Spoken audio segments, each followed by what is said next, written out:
Nunas subscribe lan like sumangdane channel puniki ngancan ngelimbak.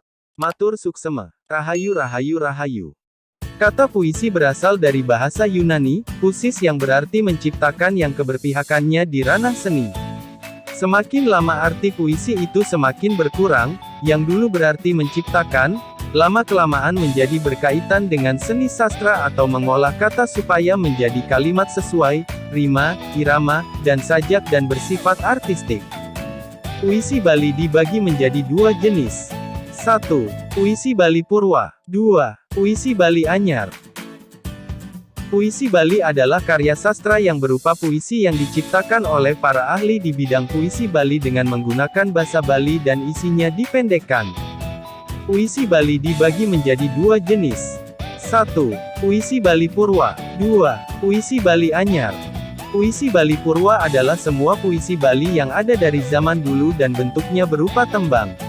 Menurut I Gusti Ketut Ranuh, tembang di Bali sering disebut dengan sekar. Adapun sekar itu dibagi menjadi 4 jenis.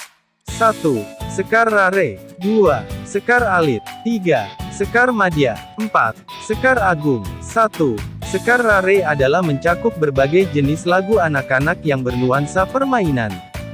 Jenis tembang ini pada umumnya memakai bahasa Bali sederhana, bersifat dinamis dan riang, sehingga dapat dilakukan dengan mudah dalam suasana bermain dan bergembira. Ini juga mengajarkan anak-anak sejak usia dini bagaimana bekerja sama dan menggunakan angah ungguhing bahasa Bali.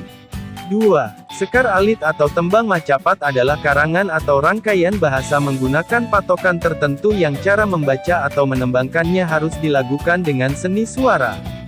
3. Sekar Madya adalah nyanyian atau lagu-lagu yang berisikan puji-pujian terhadap Ida Sang Hyang Widiwasa. Yang termasuk Sekar Madya adalah Kidung. Kidung adalah nyanyian suci yang dilakukan pada waktu upacara keagamaan, khususnya agama Hindu. 4. Sekar Agung atau kekawin adalah tembang Bali yang terikat dengan peraturan guru dan lagu.